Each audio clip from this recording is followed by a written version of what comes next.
Yeah, they're all published, so like all the Measure P, and we'll make sure that these are as well. This isn't. Is that the PCC website or? We could put them on the PCC website, yeah. Okay. We'll make sure that they're there. This should already be there. Currently in Board Docs. I think what's helpful we need to know is that the chiller plant, we have, it was more than 700,000, just 700,000 from the bond. So I'm wondering if there could be a note with Well, the total cost of project, maybe it was 1.2 million or something. yeah. The challenge with that is like as we're mixing funding sources, like they are reserved separately from an accounting perspective. And so I think we can asterisk items that would, but we're always going to try to use deferred maintenance dollars where we can so that we're supplementing. So I would say that there always should be an assumption if they're like plumbing and those sorts of things, that we're also trying to use those dollars. But it'd be difficult for us to like mix those funds together because they're actually in two different fund sources. So let me try to back this up a little bit and re-explain. So when we looked at our current chiller plant and identified everything that we needed to do to the chiller plant to tie in the EMS system and some other things, we came up with a budget of around $700,000. Now that's probably 2020 money, but so that's where when we set something up with fiscal, we say, well, here's our project, here's our rough budget, rough order of magnitude, and our fiscal department carves that money out because you can see there's a balance of $500,000 there. We may never spend that, right? We would reallocate it to something. And so this project, so right now we lost the compressors this summer. We're still in the midst of working with an engineer to decide if the other compressors, based on the buildings that are coming online, like Serafian, who have been offline for over 10 years, are those buildings that are coming online that are going to get that chiller plant for service, are our compressors big enough? So that's why we're kind of waiting to see, we're working that out with our engineers to decide, will we spend the other $500,000 upgrading the other compressors to make sure that we have HVAC load during the hot summer months for all the buildings that the plant runs. So it's earmarked, but it could be reallocated when there is knowledge, firm knowledge that those funds are not needed for that, they would then be released back into what we would say the reserve and then reallocated to projects. That's a good question. I was wondering if the contracts with the region vendors will be available. They're on so all of our contract logs are on the board. So if you go to the Board of Trustees website, so they approve all contracts related to construction every month.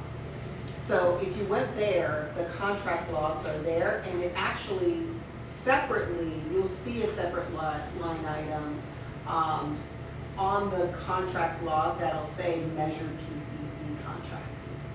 So they review that every month, give us the thumbs up, and then, so that's where you would find the listing of the Measure PCC contracts. That's a good question. Anything further on that expense report? Oh, And sorry, I'm and I may have missed it. These expense reports, were they provided to us as part of the package that was sent to us for this meeting? I didn't see it, and I sent a note yesterday to bring it back. So if it wasn't there, then if that's what we'll do is these will be on the website. So we'll make sure that tomorrow, that we'll post this up. We have a Measure PCC website. So just like Measure P, we'll put all of the expense reports there. And then in the future, we'll make sure that you have it electronically in advance so that we're not having to review this here. So that's great. Thank you so much. In your defense, right, it's like you're seeing this piece, and that was just an oversight on our part, and we'll make sure that one is rectified in terms of that the community sees both expense reports that you've currently seen, and then in the future we'll make sure that it's a part of the attachment. Reminder. Thank you very much.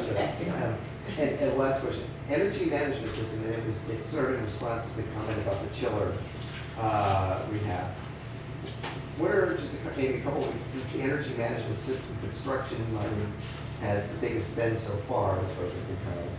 What are some examples of those projects or items when we talk about energy management system? Just so I have a sort of a more grounded, specific understanding. What would that entail? What have we done?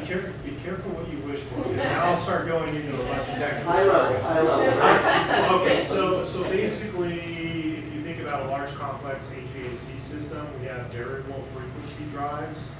And so what those do is, and yeah, see, I said be careful what you wish for. So basically what the system does on these EMS, these energy management systems, is it's sensing the load off of sensors in the room that it required to keep it at a certain temperature. Break that out, but just go around. Okay, I mean, one of the reasons I'm interested in the citizen bond oversight or whatever is about environment, ecology, with these fixed budgets or whatever. How does you consider about, hey, maybe there's a more, energy efficient cooling system or whatever? Would that cause these budgets to go up? Like, what is your process of handling that? Well, as far as looking at Because you're systems, giving us a budget right now, but if you find a way that maybe you can double the duration of supports and be environmental friendly, and how are you gonna bring that to the board and let them know that, hey, that's another option?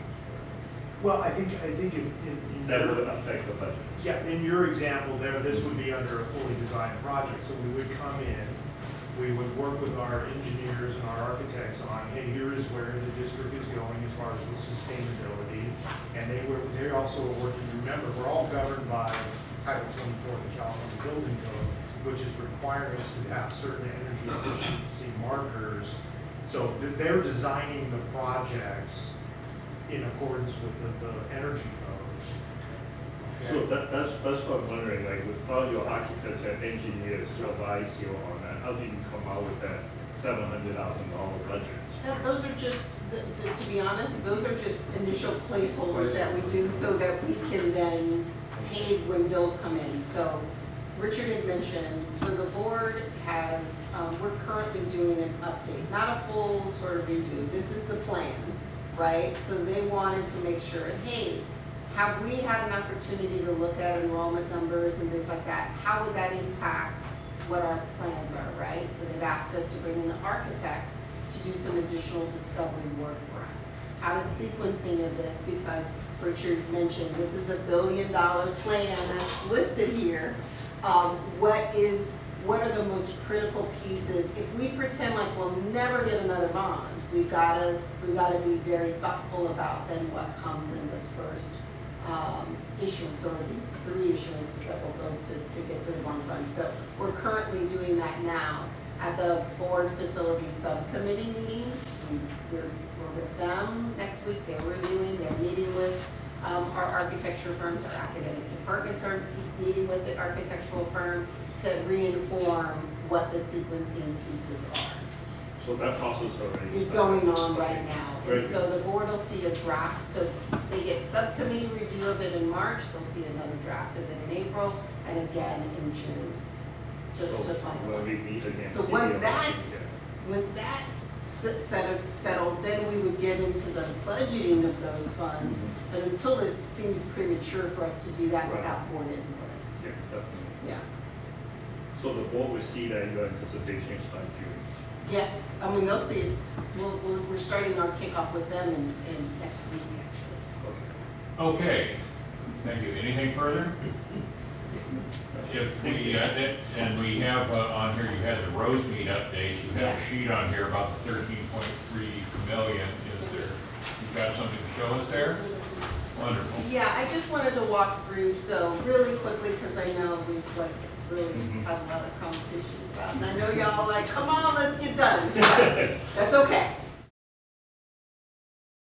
So our Board of Trustees had approved back in December of 2023 a purchase of parcels in Rosemead. So Previously, the college had leased facilities from El Monte Union School District. That lease was not approved by El Monte, and so then the Board of Trustees asked the college, directed the college to find replacement facilities in that area to serve that community, just like what we do with PCC Northwest.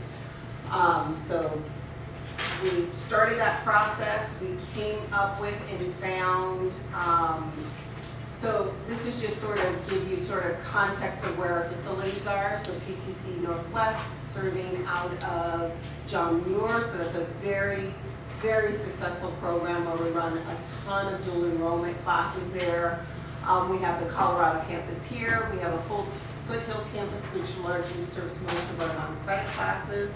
And then the goal that the trustees had given was that we want to sort of serve the southeast portion of our community, which is in Rosemead. Those were some of the objectives that they've given us. Our goal then is to build a building there that has at least 16 to 24 classrooms, a science lab, administrative offices to support those students there, success center labs.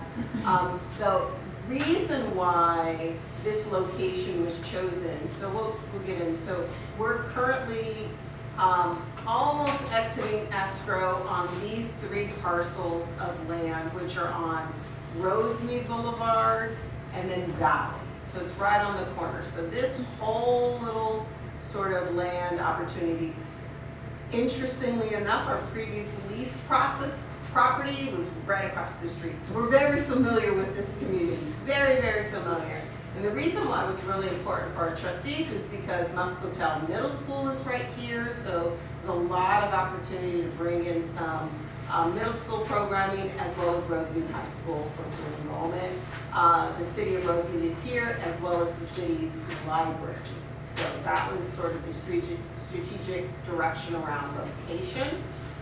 We met then with the city of Rosemead because we actually have to re-permit the zoning permits to allow for educational purposes, and that went over like they are so they want us back like yesterday. They are like, please, please, please come back because they understand the impact that the college had on that community and wants to continue, and they are dedicated to continuing to serve that community. So what's being currently planned, although this will adjust during the zoning process, would be 2 single, 3-story buildings. They may go to 4-story, but this is just sort of a site plan layout. You'll see that there's a parking structure so that we don't impact Muscatel or the residents here. 2 buildings, the quick plans about sort of, we wanted to show sort of traffic patterns so we didn't scare the city that we purchased this new property, but they were fine. Those were our old traffic patterns, which I won't go through. These are just proposed renderings, sort of just to give like a context in terms of elevations. So you'll see there's branding of Pasadena City College on the outside. This is the parking structure. You'll see that between the 2 buildings, what's envisioned is like a skywalk between them, so somebody doesn't have to come down this building, cross, and then go up this building to the 3rd floor. So there's pieces there. You'll see this really beautiful sort of, again, Pasadena City College piece on Bentel. And these are just sort of street views of what those renderings could look like so that you get some context about, we'll be very focused on drought tolerant, sort of landscaping schemes. We've got a road that passes through from Bentel to Valley to allow for fire access and make sure that we're not impacting the local community. And so these were the conceptual designs submitted to the city based on our escrow of those 3 properties. And so that's what the $13.288 million went to purchase the land for this acquisition, and then this is the vision that our trustees sort of have for that area. And currently, one more thing, that's the end of the report. Currently, we're working on considerations of what the programming considerations would be in that community. I just want to chime in exactly for the talk about from a student success perspective. Sure. I was talking to somebody about it. They say that some students told the scholarship committee that we are on or whatever, that a lot of times with commute or whatever, it take them 2 hours to come to main campus. One thing that Kenneth didn't mention is that they planning to be able to be graduate students from that complex without ever coming to main campus. And there's many students around that area. They say they will cut there like 1 hour or 2 hour commute to 15 to 20 minutes. So this is significantly underserved. It is part of PCC's constituents. And then I think, Kenneth, earlier, if you can go back to the map, if you dare look at it on the Rosemead Valley, I'm very excited about their locations. Not that one, the one with the city or whatever we serve. You can see that we have pretty good coverage on north, but there's students down there, like St. Gabriel, Rosemead, and El Monte, that really can change their life significantly when this campus was built. So I'm very excited about that location. Thank you. But do you have an estimate about what the whole thing's gonna cost? Currently, they're in design right now, so first we have to sort of figure out what programming is gonna happen there before we project it. But just square footage time. I think it's $1,000 a square foot. I'm not gonna go I'm there. not gonna go there. I've seen how this goes. How many square feet is it estimated to The be? building is currently planned at over 40,000. I thought we were somewhere around 60,000 square feet. That's what it is. And- Thinking and maybe the- one of the buildings. The city would like, Has to be bigger. we projected it as a 3-story. The city was like, kind of go big or go home. We'd love to see a 4-story. So wait, building. 50 to 100 million for the structure. Yeah. And then how many cars in the garage? Currently, it's penned for like, Two. no, I think I want to say it was like 30 something. Yeah. So in each parking place costs about the same as a car, right? And I'm gonna let you get us whittled into that. We're hoping, because some of the programming decisions will drive costs, right? If we put 2 science labs in there, that the cost for a general classroom and a science lab are different. And So if you got it all for $100 million, you'd be not that far. I would be, because I told her, off the record, I told her every bit of 80 with the property. My understanding is not even the whole lot has been secured here, right? There's still a landlord That is correct, that we're That currently in, in negotiations over. Oh, for the other portion. Yeah. Yeah. I have a question. The parcel as a whole, with this new proposed building in this space, which I think is fantastic because it is an underserved Yeah. area, and we're so centric and focused north of that where we are now. Is there a lot to dwelling ratio that would allow a phase 2 and or more within that, meaning the ability to build more after this phase 1? Or would that just most likely end up as a second acquisition elsewhere in the area? So, yes, and the way that I would say is, we're currently trying to acquire that corner property that's right on, and then also that full block, so I don't know if y'all know, but Trustee Martin reminds me all the time, this used to be Bob's Big Boy, so we didn't own all this. And so just over time, as properties become available, the college made strategic investments to expand, so then they purchased the Bob's Big Boy, and then now we have a library there. And so I could see just in that corner lot, right, there's some small businesses here, up here, right here up until this point, that could be, there's some small single-family homes like on this corner. I want to say there are 3 here, and then there are some small businesses here. So those may be growth opportunities for the district in the future, just like Bob's Big Boy. So that's where I think we would expand. I don't know that the temperature is to buy a whole nother to serve that area, to do another facility. I think the strategy that the trustees would want would be to expand within that footprint where it makes sense. Yeah. How big is the It's a little bit, it's 1.54 acres.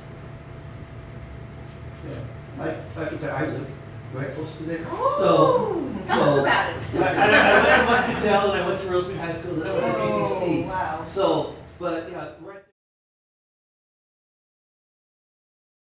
Yeah. We basically had shuttles, the electric carts, and we took if we met here, then we would take everybody. So was a half hour enough? I believe so, but you may, that depends on your robust questions. We have people who may come to make comments at the meeting and all that, so let's say that let's put the meeting for 5:30 and the tour for 5 o'clock. Yes. I'm assuming that will not be recorded on YouTube that we're touring, right? Yes. Okay. Proposed future agenda items. One of the questions Brandon Lamar asked, how much of the work was local? So can we have that? And we had a general recurring question that we were looking for on allocation, and those were allocations between outside services and inside services, between other project funding versus the measure PCC project funding. So is there anybody who wants to pose a particular question for that, for the staff to answer? I think we're getting some clarification at each iteration we go through, so we may. Yeah, from my perspective, it's not as much as like in terms of, I understand there's certain things, but like to Todd Jones's point earlier, that kind of stuff, if we're looking at, percentages, 2002 or whatever, like construction management, because I'm thoroughly confused about that 2.5 construction management cost. It just doesn't seem to me that's possible out of $145 million construction project. Okay, so let's just can we just put in an item? Here's how I wrote. Further clarification of It's allocation. just to clarify based on the construction costs were measured. Yeah, okay. So I can, The I can allocations. pull all the audits. Okay. And pull all the costs related to. Okay, so we may not get it all crystal clear at this point, but we'll get some. I mean, to be honest, just like we did last time when you had questions and then I emailed y'all, some of these I'll just email the group. Here's the response to how many local businesses. We don't have to wait to June to get that information. So I've got Brandon's question about how many local businesses were related to the current expenses. We can get that. I had a measure P clarity based on overall construction costs for the full all audits. So we'll do that. And then there was a question on the energy management, what funding came from the state versus what we use funds on. And I can get you those numbers. Okay. You're okay? Okay, so then I'll cross that off my list and focus on the two. Okay. Okay, and then is there anything else any of you would like to put down for discussion, reporting? This is just my third meeting, but when I listened to the community question period at the beginning, that often they pose questions. And I'm not sure we always answer those questions that they have posed. And I think I'd like to see those answered. And I think sometimes it comes up in our discussion. I know W building has come up every single meeting. But I think it would be nice to have a formal response to some of the questions that are raised from the community input. Okay, some questions are argumentative or challenging, and some of those are addressed, I think, during the regular reports. But if we want to parse out things, I thought the same thing. During this thing, there's some things that I think are easily answered. So I think within the purview of this, if we have things that Candace is our Vice President for Finance, and those all have generally dealt with financial things. And so that if there are any things that you want to respond to then or later, you might tell us at the end. I mean, we're here to hear the comments, and so if there's is there anything you've heard today, any questions that you would like? The whole issue of the W building and why it's being demolished. As I remember, I think both the board had already approved that. Is It's in the facilities master plan, that's correct. Would you like her next time to address the W building, or would you, okay. Which question about the W building, whether or not the board approved the demolition of the? I think the logic for it, and in perhaps you could do something like the utilization of it and some of the other things. We can show which I the think you current can- utilization of that. You can do, and so the thing And with. also, I forget her name, but she raised 4 questions, and one is, okay, you demolish it, what's the plan for it after you demolish it? And what programs will it affect? And so, I think we've talked about it, we've gone around it many times, but I think it'd be good to have a response to the questions that. Okay, shall we just put as an item here the W building? Sure. Okay, and then in the future, if you see that there is a clear short answer that we can give, that we can address later, we can note that at the time, or if any of you hear something, you can say later, I'd like to hear further about that. Okay. And right after people finish their remarks. But we don't necessarily want to challenge or answer back or rebuttal. Sometimes it's better to listen and make a record of it. That's our job. Oh, yeah. And then we can put that on the agenda. No, I think, Future agenda, yeah. as I said at the outset, anything that they say that makes sense to you in terms of scrutiny that we ought to be doing, then let's try to formulate that as an actionable kind of an inquiry we can address to the staff to get the information, because they have the numbers. We can bring those to us. I think that's great. But to let them just go unanswered, maybe. I'm with you. Okay. And then the other thing is, I wanted to put on there to, if Candace could let us know about the Association of Bond Oversight Committees. I was looking at bond oversight committees and measure 39, and we have the charge for the committee here. And it turns out that there are, according to, if you look at bondoversight.org, you'll see that there's an association of bond oversight committees. And there is also a league of bond oversight committees, and I don't know the difference. So one of my questions was, do these have different political flavors? I mean, is one red and one blue? I don't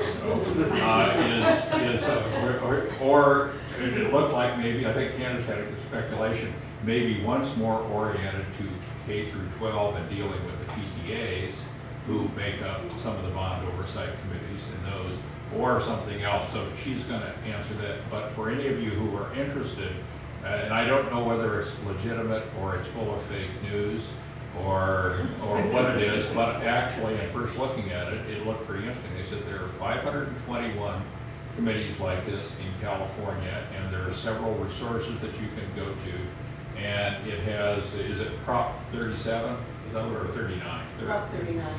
Prop 39 that authorize these, and so to the extent it's useful, we might want to consider whether there is anything on those sites that would inform our service on this. And in just looking briefly through the site, I saw that in terms of their reporting to the community, one of our roles is we each have a district or a constituency, whether it's the other students here, or old people, like me, or taxpayers, or whatever it is. The part of our role is to communicate, to represent, communicate those concerns, and so we have to understand and be able to communicate, and we do need to prepare a report. So there's some models and some other things here. It may not be very useful, but on the other hand, it may be. So if I could put that on the agenda, Candace will come back to us, and if we need to, if maybe we could find out what any of our lawyers or accountants think of that, whether it's a useful source for our own learning and enlightenment or not. And, okay, and announcements, anything further? Yeah, I do have a question. I think this would answer Mr. Jones' question. I think he was referring to the list of projects that are to be done. I think on the flyers and the brochures that you sent out, they probably can't put everything in there. Is there somewhere that it lists every project that will be done? So in your bond language, every project Okay. that was possible was on the full ballot now. I knew there had to be it somewhere, so Yes. that might be a good But it doesn't, but it has some, But it the has some, marketing it has some materials categories that don't can cover. include new things. I mean, yeah, not everything is specified in detail. No, but it gives us categories like plumbing, right? Right. Energy systems, I mean, or fire life safety, right? So that could be the fire alarms, or it could be, so there are really specific entries in there, like around purchasing satellite campuses, that's in the bottom language. Now, were all of those on the marketing materials? No. No, I- But you have the full project list is included in the 8 pages of the bottom language. I figured that's where it was at, because I think Yes. that was his concern, that he didn't see it because he was just looking at this instead of looking at that, so maybe we can put that out. Sure. And let him know, hey, look here, this is where it was at, because I think I read it when it came to my house, with all the Yeah. information in it. We'll put the full election bond language on the website. How about that? Yeah, I think that will answer a lot of questions. Yeah. People are saying, hey, this is not on there, they just go to the website and say, oh yeah, it is there. If you look at what was on the ballot, what you voted for, what is listed as the charge at the front of our agenda here, if you read through this and ask yourself what each word means and everything else, it really has a lot of impact. You could say Pasadena City College affordable. I mean, you right away say, what are we talking about here? Affordable to who? The taxpayers, make it affordable.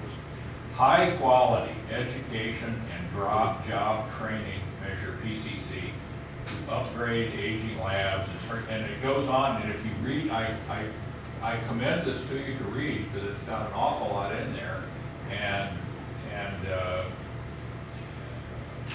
I think with what I've seen so far, we're doing it, but there are questions here that do say we're supposed to be confident that that's being done and be able to go out and enthusiastically say that it is. And if not, we're to ask questions of the staff in a clear, or well-articulated, sharp way that will elicit the answers we want. And if we find areas where we don't think that's happening, where it's not being done efficiently, or we're not getting to what we want to do, and some of this, when this came up in the legislature that reduced the approval percentage from 67 to 55%, it was with the proviso that we have an oversight committee that kept its hand on the purse as this went along and reported either the money from the purse is being properly spent or it's not. And so it's meant to be a fiscal grip on how these monies are used. That's why they loosen the standards. And so we do have some level, but most of what we can do is say, hey, look, we want to see this and clearly understand it. So the importance of the committee is great. And it's the power, though, of saying what we see, and in order to see it, we have to work with our staff to ask the right questions and be confident in them. So, good. Anything further? Would you like to adjourn? That was great.